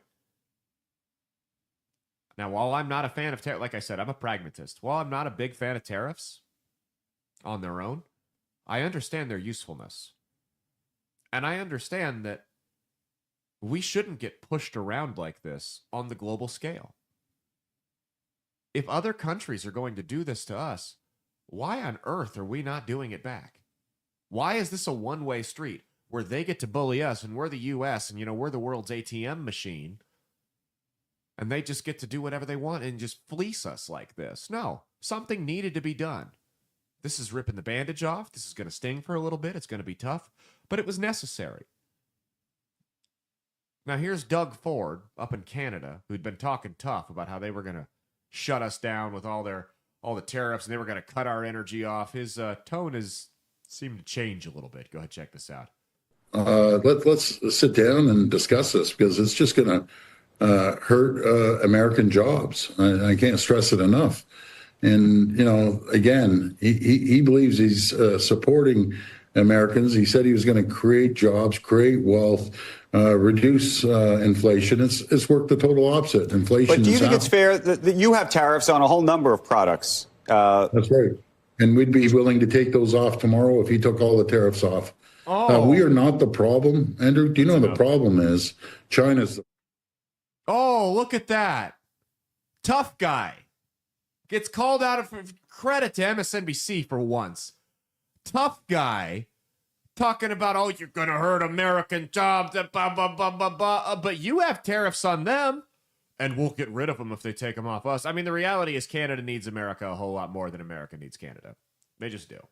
In multiple departments. Economically, defense. I mean, they need America a whole lot more than we need Canada. That's just the truth. And he knows it. He knows that he is at the poker table right now. Everything's poker. Everything's poker. It's the one game that applies to everything. He's at the table right now with a 2 and a 7. Unsuited. Horrible hand. The worst hand you can have. Donald Trump's got ace 10. Now, that's not a pair in the hole, but that's a solid hand to have. It's not a slam dunk that you're going to win, but he can bully this pot and get what he wants out of it. And Ford knows that. All of Canada knows that. I'd be willing to take the tariffs off if they take ours off. Oh, you mean so exactly what he wanted you to do in the first place? Okay, tough guy. Let's do it then. That's exactly what he wanted. He doesn't want any special treatment. He doesn't want any gifts. He just wants you to actually secure your border, which you did the first time he threatened tariffs. And he wants you to stop screwing us over. That's all. That's all. Now, here's my only concern with this. We've got, for the first time in American history, at least in my lifetime, I should say, a president that says, hey, this whole taking advantage of us on the international scale thing, this is done. This is done. We're going to fight back. We're going to hit you back, and we'll take them off as soon as you take yours off. But we're not going to get bullied anymore. We're not going to let our companies and our workers get taken advantage of anymore. This is over. This is the first time we've had a president that's ever done that. My concern is when he leaves office in 4 years or 8 years or 12 years, depending on who you ask. When Trump leaves office after his 9th term in the year 2052, okay? When my kids are and their kids are going to cast their my grandkids are going to cast their first ever vote for God Emperor President Trump. I hate when they turn 18. They'll and he finally leaves office after that, and then Barron Trump takes over. Vice President Barron Trump assumes office. No, but my concern is when he leaves office, whether it's 4 years from now, and who knows who's going to win in 3 years, guys. I don't know. Maybe it'll be J.D. Vance. Maybe it'll be someone like Gavin Newsom. It could be someone we've never heard of. Maybe it'll be Gene Stothert will be president in 3 years. Who knows? But regardless, when he leaves office, my concern here is that whoever takes office afterwards, if they don't want to continue that agenda, the rest of the world is once again going to smell blood in America and say, okay, well, that guy's gone. We can go back to leeching off the system again, which is why we have to actually change the culture. We have to win the culture war because policy is always downstream of culture. We have to change the culture to where we become a country once again that nobody wants to bully around. Or not that nobody wants to bully around, but a country that won't be bullied around. You're not going to do this anymore. We're going to stick up for ourselves. We're going to fight back. This is done. The national attitude has to change because if it doesn't, whether it's 4, 8, or 12 years from now, when somebody else takes over that reverses these policies and the rest of the world smells a weak United States president, they're going to go right back to hitting us with tariffs, and we're going to have to correct this thing all over again, and it's going to be another difficult adjustment period. Like I said, this is going to be a tough adjustment period. We'll come out okay. We will come out better off because of it. We absolutely will. And I appreciate that Trump isn't the type of leader that as soon as he realizes what he does is causing all types of controversy, reverses course immediately. We voted for him knowing he was going to do this. This was a big part of his agenda. Okay? He's got the mandate. He's doing it. And despite me, and I don't really think it's honestly all that unpopular. I really don't think the average person's feeling it. I know because I'm the average person and I'm not feeling any worse than I was before he took office. I don't think it's all that unpopular. I think, like I said, you got a lot of media hype about it. So I appreciate that he's not caving to the mainstream media and the crybabies out there, and he's going forward with it. You commit to it. I like that. Okay, let's go to the next one here. Let's go to the next one. So the Tuesday elections. This is interesting here. This is what's that video? What's that? Banks video? Oh, never mind. So the Tuesday, that's got nothing to do with this. So the Tuesday elections, we covered a lot of that on the Wednesday show. Go back and listen to it. But I did want to talk about a couple of things here. And this is where we get into maybe a little bit more of the strategy angle from it. So in Wisconsin, you had the liberal Supreme Court Justice won. We talked about it. We said she's going to redraw. She's already been caught on a hot mic admitting that she's going to redraw several congressional districts and basically do a 4-point swing toward the Democrats in Congress and effectively kill the conservative agenda for the next 2 years. She won anyway. Now I want to believe that there's not widespread election fraud in this country. I really do. And I don't know if there was, because I know everyone's saying, oh, the voter ID in Wisconsin on the same night passed with over 60%. Again, I think that's one of those issues that the media has made it seem, and the Democrat establishment has made it seem like it's unpopular, but it's not. I think Republican, Independent, and Democrat, a lot of people support voter ID because it really is common sense. It really is common sense that you show an ID to vote. It's, in fact, I would go as far to say it's complete insanity if you don't have to. The fact that I have to prove who I am to go take $20 out of the bank if I don't have my debit card on me tells me that you should absolutely have to show who you are to vote. If our democracy is all that sacred, why wouldn't we? Don't you want to protect sacred items? That's what I was taught. That's the left talks about how sacred our democracy is, so let's protect this sacred democracy, okay? But so my other thing, my 7 counties, particularly competitive counties, during this election Tuesday night in Wisconsin, ran out of ballots. How? I can see 1, but 7? You know how many registered voters there are in each county. How do you run out? How do you not have extras? You should have too many when it's all said and done. Because not everyone goes to vote. So if you've got an election that's got, let's say, 30% turnout of registered voters, which is normal. I didn't see the actual numbers, but that's normal for an off-year election like this. It's not even a midterm. So let's say 30% of registered voters showed up. How do you run out? You should have a ballot there for everyone. How on earth do you run out of ballots unless people who aren't supposed to be voting are voting? There's my question for you. I don't know. I don't see any explanation as to how you run out of ballots. Now, I believe that she won. I don't know if she won by 10%, but I believe that she won. And the reason I believe that she won is kind of plays into what I said on Wednesday, which is that the left loves a boogeyman. Rob Smith said it on PBD. As a former Democrat, he said, you guys don't get it. This unhinged shit, the attacking Teslas, the raging against Elon Musk and fixating on him, it's a turnoff to independent voters. But in these off-year elections, it works because these off-year elections are really about who mobilizes the base. And nothing mobilizes Democrat voters like a boogeyman, which is Elon Musk, and chaos. They love those two things. I mean, you had the New Mexico Republican Party office got firebombed. The FBI and ATF investigated it as terrorism last week. The 2022 midterms, you saw that. The Biden administration successfully tied a lot of these Republican candidates to Donald Trump, and it minimized the gains that the Republicans could make. The reality is, nobody motivates Democrat voters more than Donald Trump. And when they have a boogeyman they can point to, their people get out and vote. Elon Musk is not helping because now they have 2 boogeymen. Elon Musk poured $20 million into that race in Wisconsin. $20 million. And while I'm not one to turn down free money, at the same time, I got to wonder, how did the people of Wisconsin take that? Did they find it, was it a turnoff to them that a guy who wasn't even from this country was so invested in their election, in their local Supreme Court election? And did they vote according to that? It's something that we need to ponder.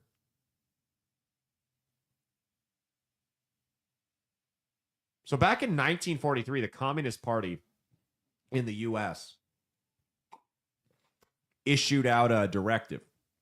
It said, and I quote, when certain obstructionists become too irritating, label them after suitable buildups as fascist, Nazi, or anti-Semitic. Use the prestige of anti-fascist intolerance organizations to discredit them.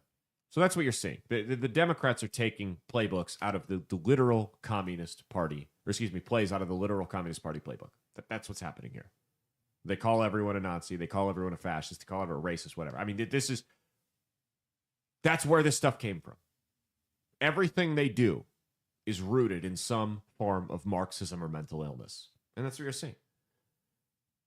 That's what they're called. They're calling Elon Musk a Nazi. They're calling everyone they don't like. When an obstructionist becomes too irritating, label them as a fascist or a Nazi. Mia, does that sound familiar to you? When people become too irritating. Now they just call everyone a Nazi. They call you a Nazi if you drive the wrong type of car. That 5 years ago, or 3 years ago, they were trying to force everybody to buy this car. Pepperidge Farm remembers.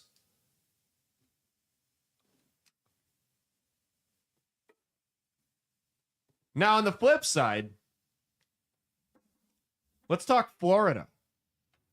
Florida. What's the next lyric in the song? Is one hell of a drug. It's one hell of a drug. It really is one hell of a drug.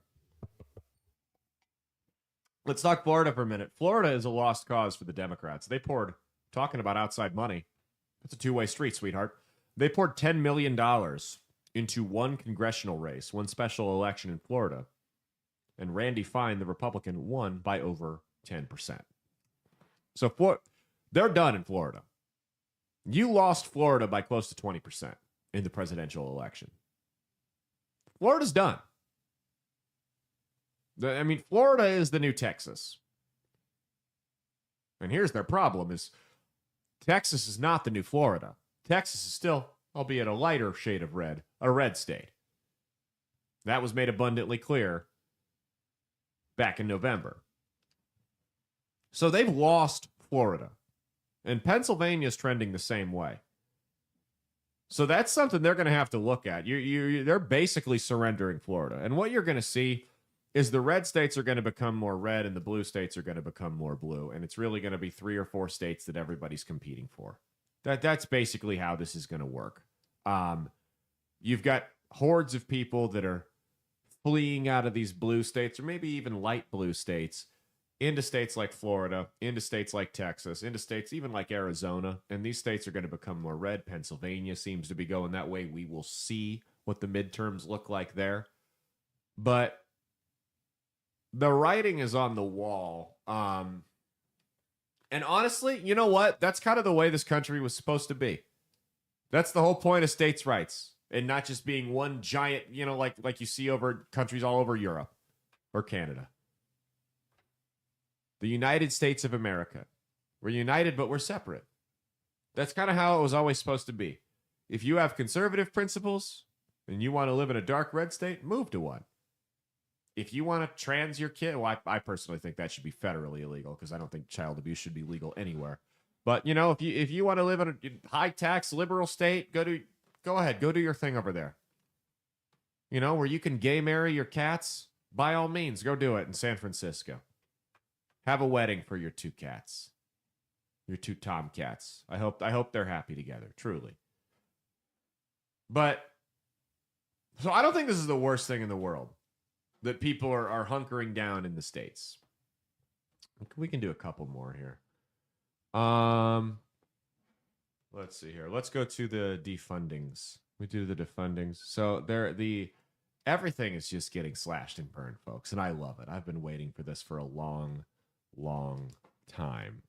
So Jim Banks, a senator from Oklahoma, was cornered by a Health and Human Services employee who was recently laid off that had some questions for him. And notice how he doesn't grab the camera. He doesn't assault anybody.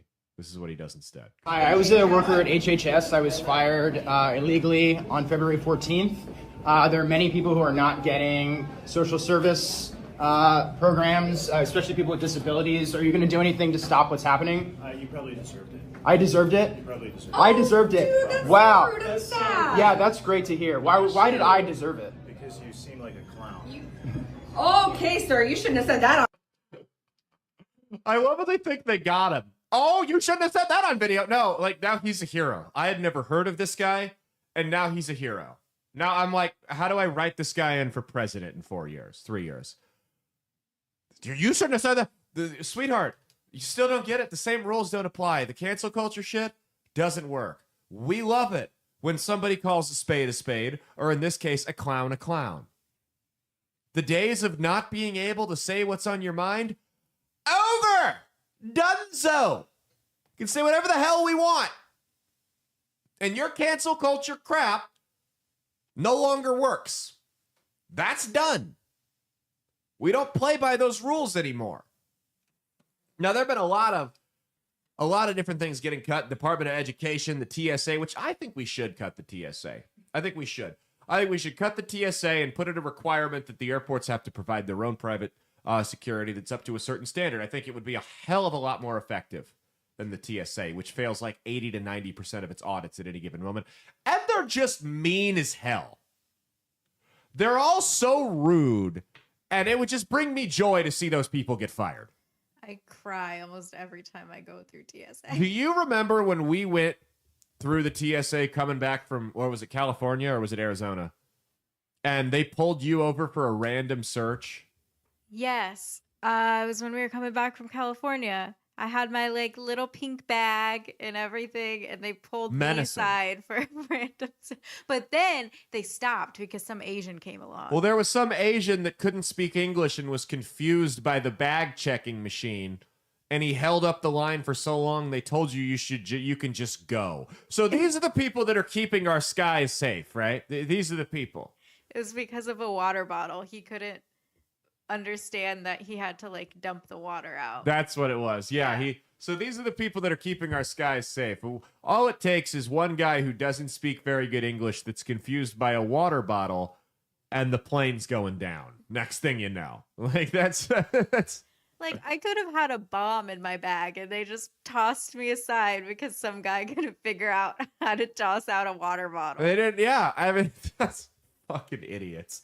They're worthless. They really are the worst. I mean, they've let things through. They'll fail audits. Like they'll let hand grenades and guns and knives slip through. Thank God these are people that are testing them, but they just fail over and over and over again. And they've got this TSA union, which federal employees unionizing, whole other story there.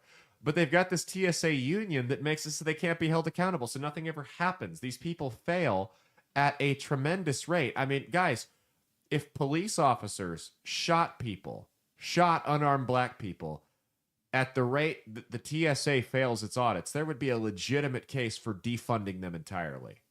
Like that's how bad and ineffective the TSA is. And they're just rude. Like if you're going to suck at your job and be completely incompetent, don't you think you could at least be nice to people? Why can't you be friendly when you're acting like an incompetent retard that's putting myself and everyone else on the plane's lives at risk? I feel like that's a good, like middle ground there, some compromise we could make. I don't know. They're also looking at defunding NPR. Now, Mia, what are we going to do without NPR, National Public Radio? When they've put, let me give you a list of some of the brilliant articles that NPR has put out on our dime. We've paid for all of this, by the way. This is all taxpayer funded. These are some of the headlines that NPR has put out. I went out and looked. I compiled some of the most egregious ones. This first one, why people who jump in front of subway trains are often men. A deep dive into gender differences in suicide by train. I mean, I'm glad that I paid for that. That sounds like a great Kill use your of my, fucking selves! A great use of my money. Number 2, scientists discover a new emotion. That emotion, not mad, just disappointed. Invigorating. Truly some breakthrough journalism right there on the taxpayer's dime. Not mad, just disappointed. So that's half of NPR's employees' parents is what they're saying. Probably 2/3. The next one. What does it mean to identify as a cat? A serious discussion about people who claim to be feline. It means you're mentally ill. There, I wrote that. What do I get paid? NPR, where do I get a job? They literally, your taxpayer dollars funded some idiot to write about what it means to identify as a cat. This is my favorite one, and I think we've actually covered this one on the show a couple years ago. Number 4, is math racist? A deep dive into whether or not math has white supremacist roots. It does. I mean, what are you trying to figure out? Like the square footage of a yard so you can burn your cross in it? I mean, I guess that's the only way I could see it being white supremacist. Number 5. Should we be more empathetic to mosquitoes? I think that one's a fair point. An NPR writer. Next, it's going to be, should we be more empathetic to bed bugs? I know. Ponder. There's vegans out there. There are vegans out there whose kids get lice and they won't let them take the shampoo. They'll make them go to school with lice on their head because they will not kill the lice. I mean, these are sick. There are sick people out there. There's vegans that they'll get bed bugs and they will not get rid of the bed bugs. There are sick, disgusting people, and every last vegan on the planet should be put into a concentration camp. Number 6, why white people own so many dogs. That's right. Dog ownership is now racial. Number 7, the unbearable whiteness of farming. Are we noticing a trend here? Well, I mean, this is what we needed USAID for. You know, we needed a federal program that would provide grants to transgender queer farmers of color. We need more transgender queer farmers of color. Because I don't know about you, but when I'm eating something, when I'm eating a sandwich and there's like lettuce or tomato or whatever on the sandwich, I'm thinking, oh my God, what if the guy who farmed this was white? What am I going to do? And then I spit it out immediately and I'm disgusted with myself. I only go to the transgender queer farmers of color co-op here in town. Number 8, how using too many periods in text messages can be seen as aggressive. That's right. They did a groundbreaking report on the dangers of punctuation on your dime. Number 9, even the names of birds are racist. An exploration into how bird names are tied to European colonialism.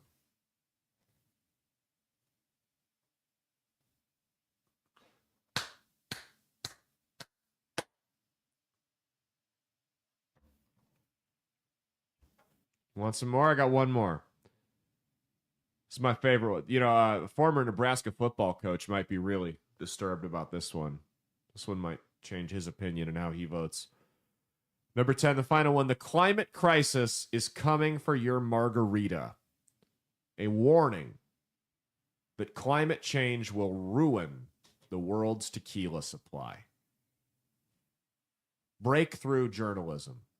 Groundbreaking shit there by NPR on our dime. Here's my thing.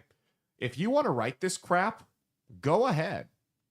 Get a Substack, start a blog, get your own newspaper, whatever, YouTube channel, I don't care. You want to talk about this crap, go right ahead. But the reality is the market is not going to sustain you talking about this crap for a living because no one wants to read it and nobody takes it seriously. So the federal government certainly should not prop up your failed journalism. That's ridiculous. And that's been our show. Do we want to plug anything before we get out of here? No. Do you want to watch the elevator video one more time? Let's watch the elevator video one more time. That's the next one. I was a worker at HHS. I was fired illegally on February 14th. There are many people who are not getting social service programs, especially people with disabilities. Are you going to do anything to stop what's happening? You probably deserved it. I deserved it? You probably deserved it. I deserved it. Dude, that's wow. rude and sad. Yeah, that's great to hear. Why did I deserve it? Because you seem like a clown. Okay, sir, you shouldn't have said that. All right. That's been our show. We'll see you guys on Monday for unsolicited advice. Cheat on your taxes, not your spouse, and stay based.